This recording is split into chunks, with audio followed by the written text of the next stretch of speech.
வணக்கம்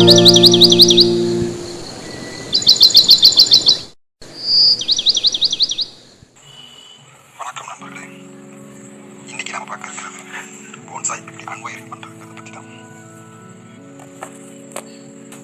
நம்ம போன்சாய் பண்ணும்போது அந்த மரத்தை ஒரு ஷேப் கொண்டு வர்றதுக்காக ஒயரிங் பண்ணுறோம். அந்த ஒயரிங் பண்ணுறதை ரிமூவ் பண்ணுறதை தான் போன்சாய் அன்வயரிங்னு சொல்லுவோம்.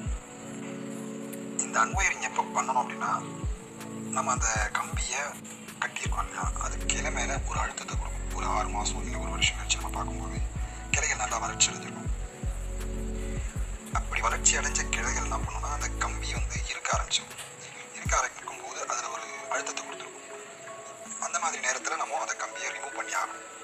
ரிமூவ் பண்ணால் மட்டும்தான் அந்த கிளைகள் ஆரோக்கியமாக வளரும். இல்லைனா அதோட வளர்ச்சி தடைப்படும். இல்லாட்டி சில சமயங்களில் அந்த கிளைகள் கட் ஆகுறதுக்கும் சான்சஸ் இருக்குது. ஒயரிங் பண்ணும்போதும் சரி, அன்வயரிங் பண்ணும்போதும் சரி, நம்ம ரொம்ப கேர்ஃபுல்லாக இருக்கணும். கொஞ்சம் கவனம் சதறினா கூட முக்கியமான கிளை ஏதாவது ஒன்று உடைச்சிடும். ஸோ அது வந்து நம்மளுடைய போன்சாயோடைய அழகியே கெடுத்துடும். நம்ம நினச்சிருப்போம், ஸோ இந்த கிளை வந்து தான் நல்லா இருக்கணும். ஆல்ரெடி நம்ம எல்லா கிளையும் ரிமூவ் பண்ணி நம்ம தேவையான கிளைகள் மட்டும்தான் வச்சுருப்போம். அதில் ஒரு கிளை போயிடுச்சுன்னா நம்மளுடைய ஷேப், நம்ம கொண்டு வர நினச்ச ஷேப் போயிடும். அப்போ அந்த அழகே கெட்டு போயிடும். இன்றைக்கி நம்ம பார்க்க இருக்கிறது இது தூஜா. இந்த தூஜா மரத்தை ஆல்ரெடி நான் ஒயரிங் பண்ணிட்டேன். இப்போ அன்வயரிங் பண்ணணும். எப்படி பண்ணுறதுங்கிறத பார்ப்போம். இனிமேல் நம்ம ஸ்டார்ட் பண்ணும்போது இந்த மாதிரி மேலே இருந்து கீழே கொண்டு வரணும். அன்வயரிங் பண்ணணும்.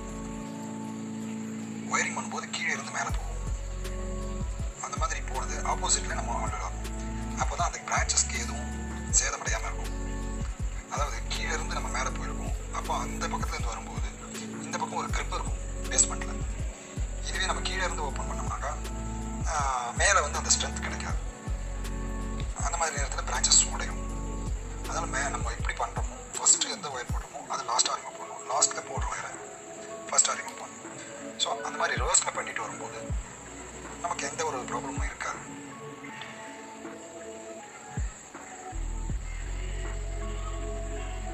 மேலே இருந்து ஸ்டார்ட் பண்ணுறோம். ஸோ பண்ணும்போது இந்த இடத்துல மேலே பிடிச்சி கீழே ஒரு அழுத்தம் கொடுக்கணும். அழுத்தம் கொடுக்கும்போது பிரான்ச்சஸ்க்கு எந்த இதுவும் ஆகாது. சப்போர்ட் கொடுத்துட்டே வரணும். ஒவ்வொரு இடத்துலையும் வந்து ஒவ்வொரு பெண்லையும் நம்ம சப்போர்ட் கொடுத்து அப்படி அழுத்தி பிடிச்சிட்டு கம்பி எடுக்கும்போது பிரான்ச்சஸ்க்கு எந்த ஒரு இதுவும் ஏற்படாது. ஈஸியாக நம்மளால் ரிமூவ் பண்ண முடியும். நம்ம வெறும் கம்பியை பிடிச்சிட்டு ரிமூவ் பண்ணோம்னா அந்த இடம் பிரான்ச்சஸ் உடைய ஆரம்பிச்சிடும், சப்போர்ட் இல்லாமல். ஸோ சில சமயங்களில் நம்ம ஒரே கம்பியை ரெண்டு பக்கம் திருப்பிடுவோம். அந்த மாதிரி நேரத்தில்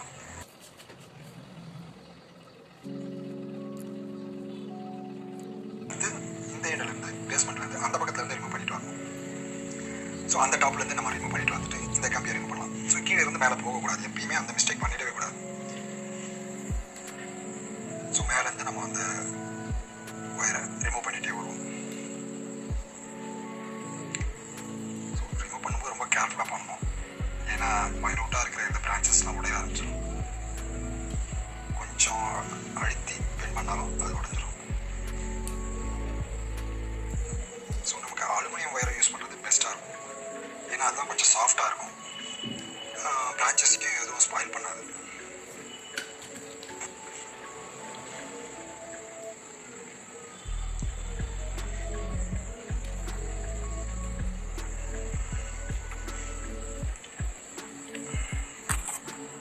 ஸோ ரொம்ப கேர்ஃபுல்லாக கொண்டு வரணும்.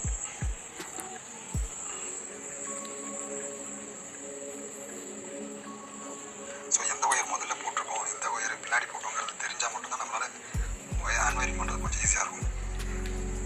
ஏன்னா மேலே இருக்கிற ஒயரை ரிமூவ் பண்ணிவிட்டு கீழே இருக்கிற ஒயரை ரிமூவ் பண்ணால் ஈஸியாக நம்ம எடுத்துட முடியும். இல்லாட்டி அது எடுக்கிறதே ஒரு ரொம்ப கஷ்டமான விஷயமாயிடும்.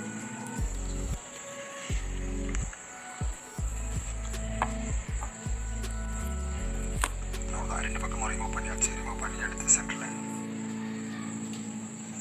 கம்பியை எடுத்துடலாம்.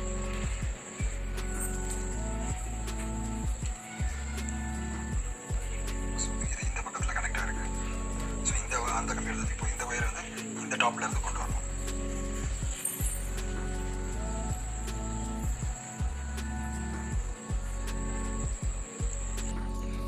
ஸோ இந்த ஒயர் பாருங்கள், அந்த பக்கம் அதுதான் முதல்ல போட்டிருக்கு. அதனால் இதை முதல்ல எடுத்துடணும். இது போல் இருக்கும்போது கிளைகள் கிளைகள் மேலே படாமல் இருக்கிறதுக்கு கொஞ்சம் சுற்றி வச்சுக்கிறது நல்லது. இல்லை இதனாலேயும் கிளைகள் உடையிறதுக்கு சான்ஸ் இருக்குது.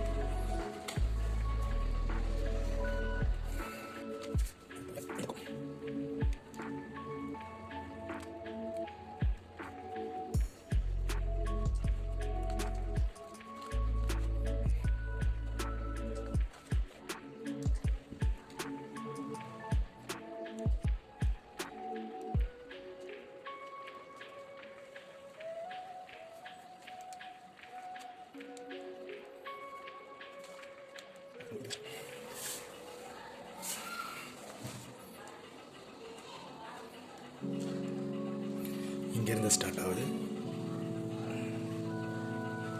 ஒரு எண்டு இந்த பக்கம் கொடுத்துருக்கோம், ஒரு எண்டு வந்து இந்த பக்கம் கொடுத்துருக்கோம். இந்த ஒரே ஒயர் 2 பக்கம் கொடுக்கும்போது கொஞ்சம் கேர்ஃபுல்லாக பார்க்கணும்.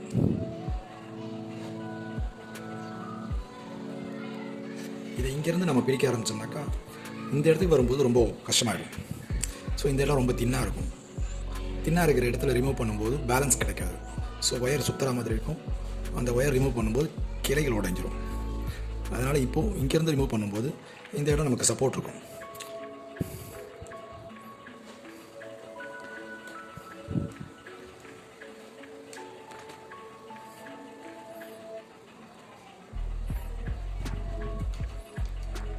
ஸோ 2 பக்கமும் பிடிச்சாச்சு.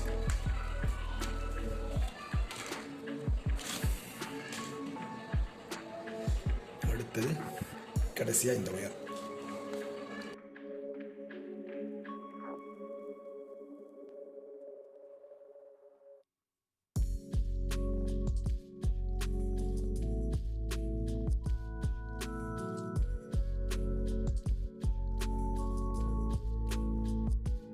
இதெல்லாம் ரீயூஸ் பண்ணலாம். இதெல்லாம் ஸ்ட்ரைட் பண்ணிவிட்டு திரும்பவும் நம்ம ரீயூஸ் பண்ண முடியும். ஸோ இதோட அன்வயரிங் முடிஞ்சது. நெக்ஸ்ட்டு ரீபாட்டிங்.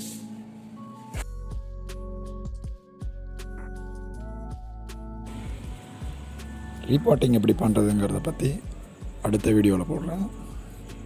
நன்றி, வணக்கம்.